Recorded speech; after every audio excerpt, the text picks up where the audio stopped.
Hello વિદ્યાર્થી મિત્રો, બીકે science ઇન્સ્ટિટ્યૂટમાં આપ સૌનું ફરી હાર્દિક સ્વાગત છે. તો અત્યારે હવે ટૂંક જ સમયમાં એટલે કે એપ્રિલ મહિનામાં તમારી એક્ઝામ થવા જઈ રહી છે. તો ઘણા બધા વિદ્યાર્થીઓ છે કે જેમને એસાઇનમેન્ટ સોલ્યુશન એટલે કે એસાઇનમેન્ટમાંથી પૂછાય છે.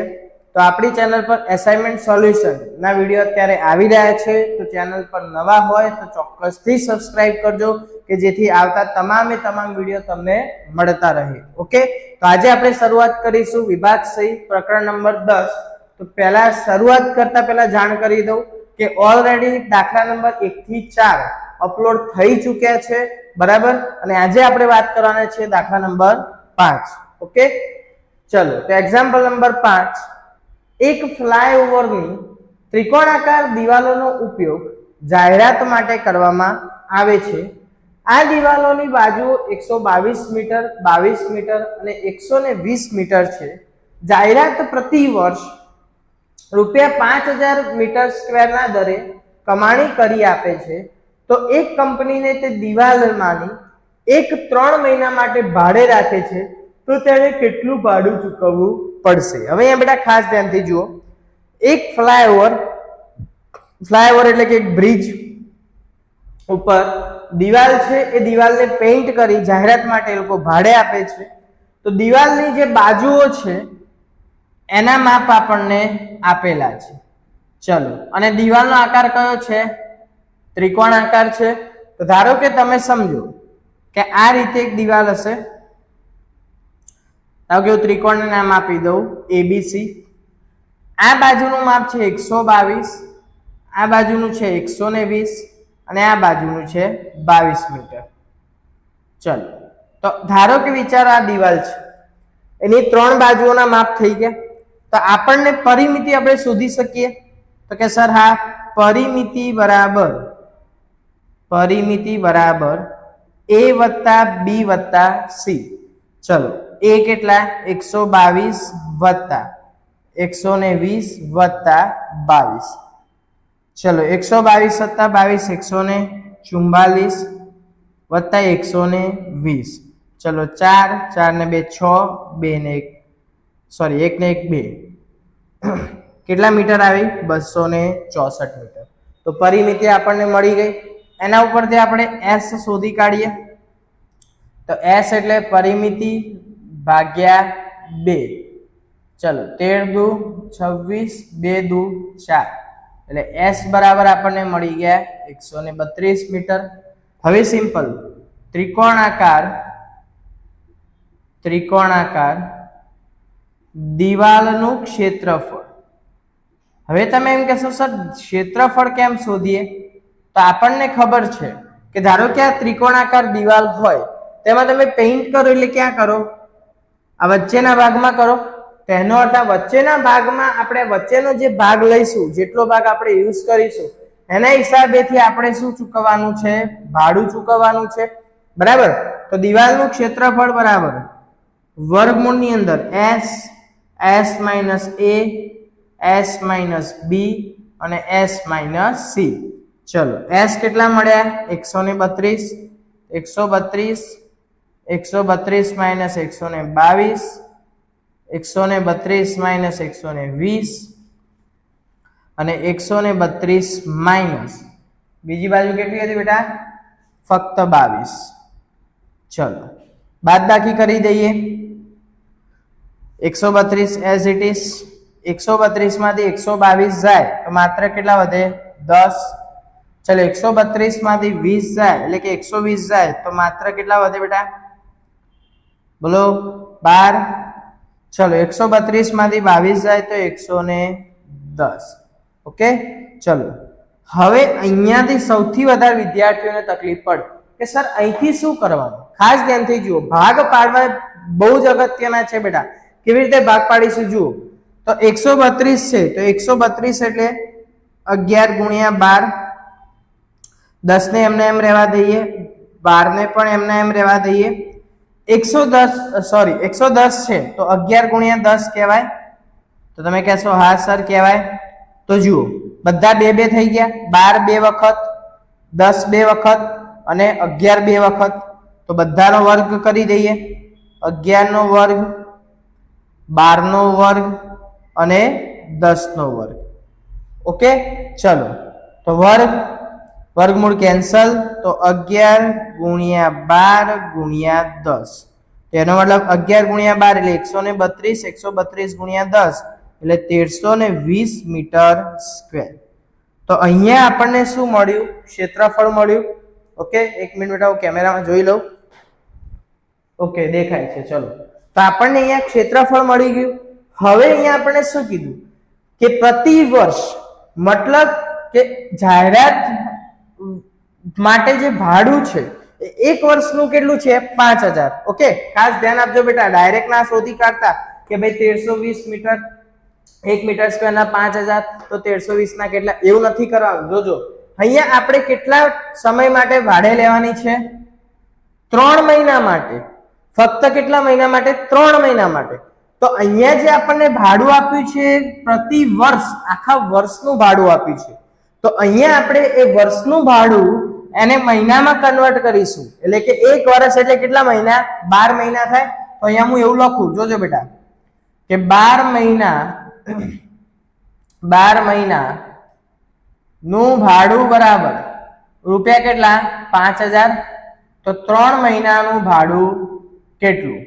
એટલે કે 3 ગુણ્યા 5000 ભાગ્યા 12. ચલો, 3 ચોક 12, 4 ને તમે 5000 વડે ભાગો એટલે 1250. તો એનો મતલબ કેટલા રૂપિયા? 1250. કેટલા મહિનાના? 3 મહિનાના. ઓકે, ચલો હવે આપણે કેટલા મીટર સ્ક્વેર જગ્યા લેવાની હતી? 1320. ઓકે, તો 1 મીટર સ્ક્વેર ના, સાંભળજો બેટા, 1 મીટર સ્ક્વેર ના આપણને મળ્યા 3 મહિનાના. તો આપણા કેટલા છે? 1320. તો અહીંયા પાછું લખીશું આપણે કે 1 મીટર સ્ક્વેર 3 મહિનાનું ભાડું બરાબર કેટલા રૂપિયા બેટા? 1250. તો આપણે કેટલા મહિના માટે, સોરી, તો આપણે કેટલા મીટર સ્ક્વેર છે? 1320. તો 1320 મીટર સ્ક્વેર માટે ભાડું કેટલું? ઓકે, ચલો, તો 1320 ગુણ્યા 1250. બસ અહીંયા જે જવાબ આવે તમારો ફાઇનલ આન્સર. અને આ જવાબ તમારે મને કોમેન્ટની અંદર જણાવવાનો છે. ઓકે, નંબર 6, રાકેશભાઈ પાસે એક સમબાજુ ચતુષ્કોણ આકારનું ખેતર છે.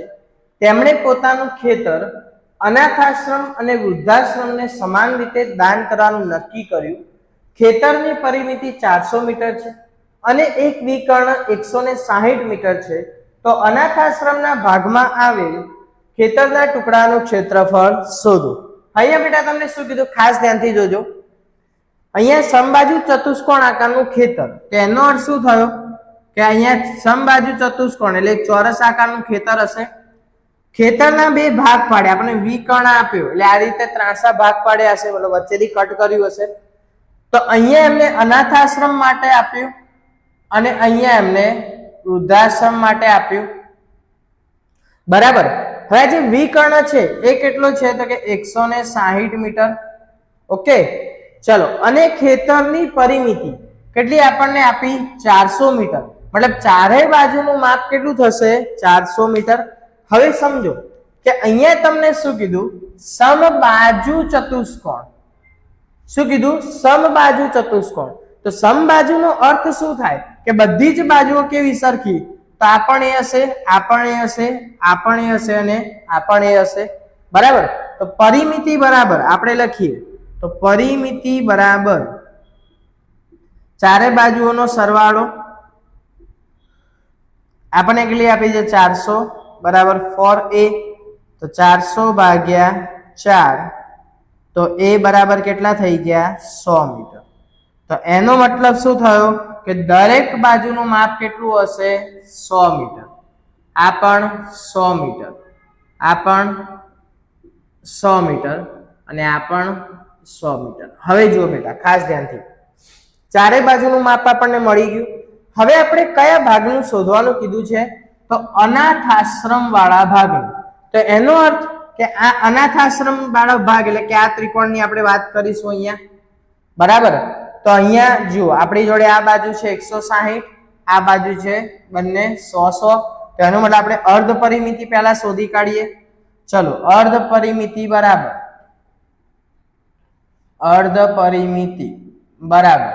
100 વત્તા 100 વત્તા 160 ભાગ્યા 2 એટલે 360 ભાગ્યા 2 18 દુ 36 એટલે 180 મીટર અર્ધ પરિમિતિ મળી ગઈ. A B C આ ત્રણ બાજુ જ આપણે કન્સિડર કરીશું. ઓકે, ચલો તો અનાથાશ્રમ ભાગનું ક્ષેત્રફળ બરાબર વર્ગમૂળમાં S S minus A S minus B S minus C. ચલો S કેટલા 180 180 ઓછા 100 180 ઓછા 100 અને 180 ઓછા 160. ચલો હવે જુઓ 180 માંથી 100 જાય તો એકલા 80, અહીંયા પણ એકલા 80, અહીંયા ફક્ત 20. હવે જુઓ 180 છે તો 180 ને આપણે ભાગ પાડીએ તો 20 9 180 થાય. આ તો 80 નો વર્ગ થઈ જશે ડાયરેક્ટ. ચલો તો 20 9 180, અહીંયા 80 નો વર્ગ લખી દઈએ અને અહીંયા 20 લખી દઈએ. ચલો 20 નો વર્ગ થઈ ગયો.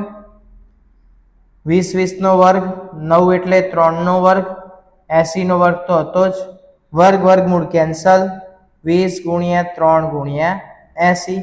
ચલો 20 તરી 60 ગુણ્યા 80 8 ચંગ 48 એટલે 4800 મીટર સ્ક્વેર. કેટલો આવ્યો બેટા 4800 મીટર સ્ક્વેર. ઓકે, જોઈ લો કેમેરામાં દેખાય છે કે નહીં.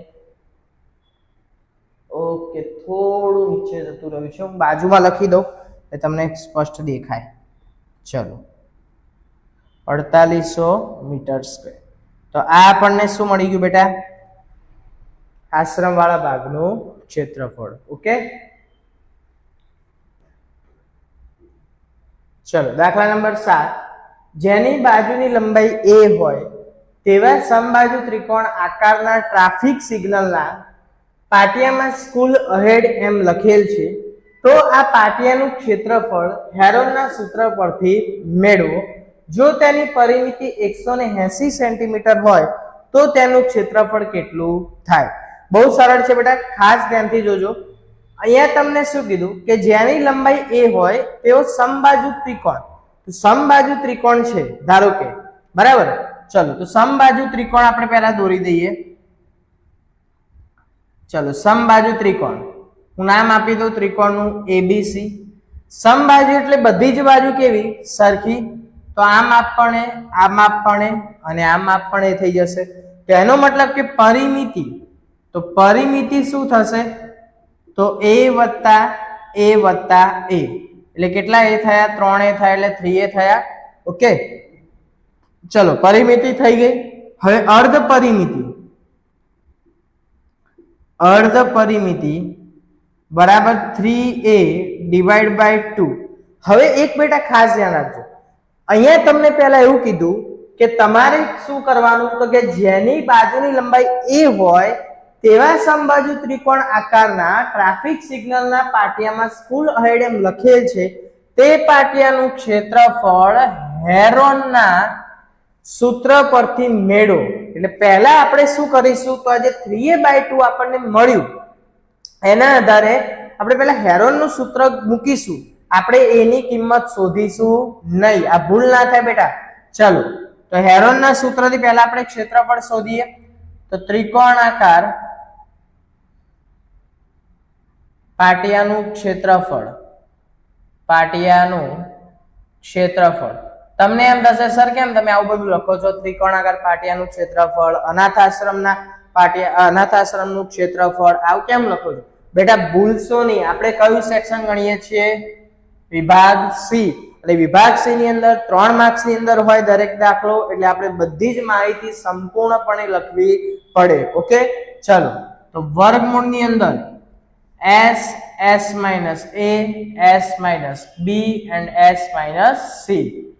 ચલો તો અહીંયા બધાનું માપ એક જ છે, s કેટલા છે તો s આપણને મળ્યા 3a/2 તો અહીંયા 3a/2 3a/2 ઓછા a 3a/2 ઓછા a ચલો 3a/2 ઓછા a ઓકે ચલો હવે બેટા ખાસ ધ્યાનથી જો હવે લસા લઈશું અહીંયા તો પહેલા આ 3a/2 ને હું એઝ ઇટ ઇઝ રહેવા દઉં ચલો લસા લઈએ તો શું થાય જો અહીંયા બે ગુણાકારમાં જાય તો 2a તો 3a માંથી 2a બાદ થયા એટલે કેટલા વધ્યા a વધ્યા તો એનો મતલબ અહીં શું વધ્યું a/2 અહીંયા પણ શું વધ્યું a/2 અને અહીંયા પણ શું વધ્યું a/2 ચલો અહીંયા a/2 નો વર્ગ થઈ ગયો પણ એક a/2 તો વધ્યા તો અહીંયા જુઓ આ 3/2 છે તો એમાંથી 3 અલગ કરી દઉં તો આવું થાય 3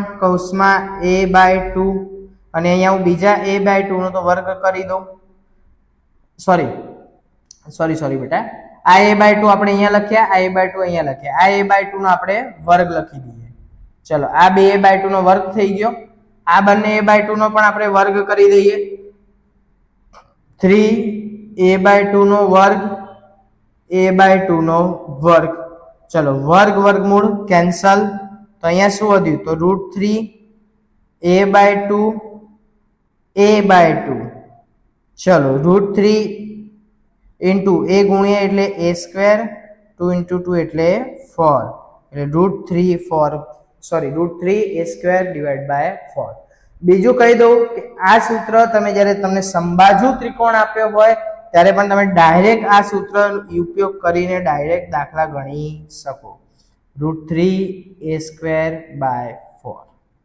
ઓકે ચલો હવે આગળ શું કીધું જોજો હજી આગળ પત્યું નથી તમને શું કીધું કે જો તેની પરિમિતિ 180 સેમી હોય એનો મતલબ કે 180 સેમી પરિમિતિ હોય ત્યારે તેનું ક્ષેત્રફળ કેટલું થશે ચલો તો હવે પાછો આપણે આની અંદર ડાયરેક્ટ કિંમત મૂકી દઈએ હવે જુઓ 180 પરિમિતિ છે તો અહીંયા હું પહેલા બાજુ શોધી કાઢું ચલો તો પરિમિતિ બરાબર કેટલા છે 3a છે 180 બરાબર 3a 3 ગુણાકાર આ બાજુ આવે ભાગાકાર તો a બરાબર આપણને કેટલા મળી ગયા 60 मतलब एक बाजूનું માપ કેટલું હશે 60 હશે ચલો તો અહીંયા આપણે મૂકી દઈએ કિંમતો √3 ગુણ્યા 60 નો વર્ગ ભાગ્યા 4 √3 ચલો 60 નો વર્ગ બેટા કેટલો થાય 3600 ભાગ્યા 4 9 ચોક 36 એટલે 900 વર્ગમૂળમાં 3 મીટર સ્ક્વેર ઓકે તો અહીંયા બેટા ખાસ ધ્યાનથી જુઓ તમારે અહીંયા પહેલા સૂત્ર તારવવાનું હતું હેરોનના મદદથી તો આપણે સૂત્ર તાર્યું અને એ જ સૂત્ર ઉપરથી આપણે એનું શું શોધી કાઢ્યું ક્ષેત્રફળ ઓકે લખી દો ચલો દાખલા નંબર 8 એક ત્રિકોણની પરિમિતિ 50 સેન્ટીમીટર છે ત્રિકોણની એક બાજુ તેની નાની બાજુ કરતા 4 સેન્ટીમીટર લાંબી હવે અહીંયા બેટા ખાસ ધ્યાન રાખજો ઘણા બધા વિદ્યાર્થીઓ જ્યારે આ ટાઈપની રકમ આવે ને એટલે સર આમાં શું કરવાનું કેવી રીતે કરવાનું આમ થયું તેમ કશું જ ગભરાવાની જરૂર નહીં જોજો ફરીથી બોલું એક ત્રિકોણની પરિમિતિ 50 સેન્ટીમીટર છે ત્રિકોણની એક બાજુ તેની નાની બાજુ કરતા નાની બાજુ જ ખબર નહીં તો આપણે નાની બાજુ શું કરીશું ધારી લઈશું ચલો તો આપણે ધારી લઈએ કે ધારો કે x બરાબર a બરાબર x ધારો કે નાની બાજુ a બરાબર x ધારી લીધી હા સર ચલો એના પછી તેની નાની બાજુ કરતા 4 સેમી મતલબ નાની બાજુ x છે તો એના બીજી જે બાજુ હશે એ નાની બાજુ કરતા એટલે કે b બરાબર x + 4 થશે કારણ કે કેવી છે લાંબી છે અને ત્રીજી બાજુ નાની બાજુના બમણા કરતા તો નાની બાજુ x છે તેના બમણા કરતા એટલે 2x 6 સેમી ઓછી છે એટલે -6 થઈ ગયા abc પરિમિતિ આપેલી છે ચલો તો પરિમિતિ બરાબર a + b + c પરિમિતિ x + પ્લસ એક્સ પ્લસ 4 વત્તા 2x માઇનસ 6. ચલો x પ્લસ એક્સ 2x વત્તા 4x પ્લસ 6 એટલે -2 આવે પ્લસ 2. ચલો 50 ના 2 52. તો 4 ગુણાકાર આ બાજુ આવે તો ભાગાકાર. તો x બરાબર કેટલા આવી ગયા 13. તો એનો અર્થ શું થયો 13 ચોક 52 એટલે x બરાબર કેટલા 13 આવ્યા. હવે સિમ્પલ. તો એનો મતલબ શું થયો કે અહીંયા લખી દઉં જોજો. તો a બરાબર 13, b બરાબર તો 13 વત્તા 4 એટલે 17, c બરાબર 2 into 13 ઓછા 6 તો 26 માંથી 6 જાય તો 20. તો c કેટલા 20, b કેટલા 17 અને a કેટલા 13. ચલો થઈ ગયું અહીં સુધી બેટા કમ્પ્લીટ. ખબર પડી ગઈ? તમને ના ખ્યાલ આવે તો ચોક્કસથી મને કોમેન્ટમાં જણાવવાનું છે તમારે. ઓકે ચલો થઈ ગયું અહીં સુધી. એબીસી મળી ગયા. હવે આપણે કરતા હતા એ જ રીતે અર્ધ પરિમિતિ. તો અર્ધ પરિમિતિ એટલે s બરાબર 50/2 એટલે કેટલી 25 સેન્ટીમીટર. ઓકે ચલો હવે સિમ્પલ. ક્ષેત્રફળ બરાબર કૌંસમાં વર્ગમૂળમાં s minus a s minus b s minus c. ચલો s તો s કેટલા છે 25 છે. તો 25 ઓછા 13, 25 ઓછા 17 અને 25 ઓછા 20. ચલો 25 માંથી 13 કાઢો બેટા કેટલા વધે 12. ચલો 25 માંથી 17 કાઢો કેટલા વધે 8. 25 માંથી 20 કાઢો એટલે 5. ચલો 25 એટલે 5 નો વર્ગ. આ 2 છંગ 12 થશે ને. 2 છંગ નહીં 4 તરી કરી દઈએ આપણે. ચલો 4 તરી 12, 4 દુ 8 વર્ગમૂળમાં 5 આપણે એઝ ઇટ ઇઝ રહેવા દઈએ. ચલો 5 નો વર્ગ વર્ગમૂળ કેન્સલ. ચલો 5 નો વર્ગ હાલ રહેવા દઈએ અંદર. 4 નો વર્ગ 3 દુ 6, 6 પંચા 30. આ ભાગ પડતા નથી એટલે કે વર્ગ બનતો નથી. 5 અને 4 આપણે બહાર કાઢી લઈએ. વર્ગમૂળમાં 30, 5 ચોક 20, 20 વર્ગમૂળમાં 30 સેન્ટીમીટર સ્ક્વેર. ઓકે તો અહીંયા બેટા આપણું પ્રકરણ 10 વિભાગ સી સંપૂર્ણ રીતે પૂરું થયું. તમે જો ચેનલ પર નવા હોય તો ચોક્કસથી સબસ્ક્રાઇબ કરજો કે જેથી તમને બધા જ અસાઇનમેન્ટ સોલ્યુશનના વિડીયોની નોટિફિકેશન મળતી રહે. બરાબર. તમને કોઈ પણ દાખલામાં ખ્યાલ ના આવે, સમજણ ના પડે તો ચોક્કસથી મને કોમેન્ટ સેક્શનની અંદર જણાવજો. જો તમે કોમેન્ટ સેક્શનની અંદર ના જાણે પર્સનલી તમારે જોઈએ, પીડીએફ જોઈએ કે ગણતરીનો વિડીયો જોઈતો હોય તો ડિસ્ક્રિપ્શનની અંદર તમને WhatsApp ગ્રુપની લિંક આપેલી હશે. તો એ ગ્રુપમાં જોઈન કરો અને એમાં તમે મેસેજ કરો. ઓકે.